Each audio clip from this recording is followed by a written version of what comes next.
Hello and welcome to another short K2 based video. My name's Kyron and here I will show you how to split an existing module array. Moving straight into it, I've already drawn my module fields and you notice here there are two gaps that we think could exist if we move this part up a little bit.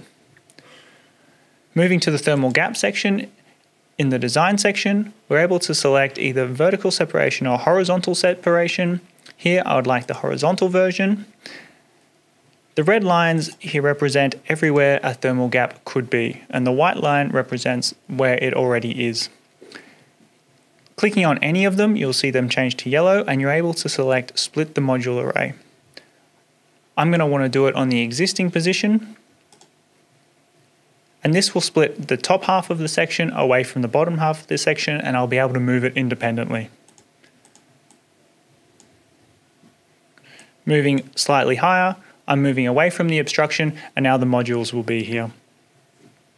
That's all for now. Thanks for watching. Hope to see you again soon. Bye.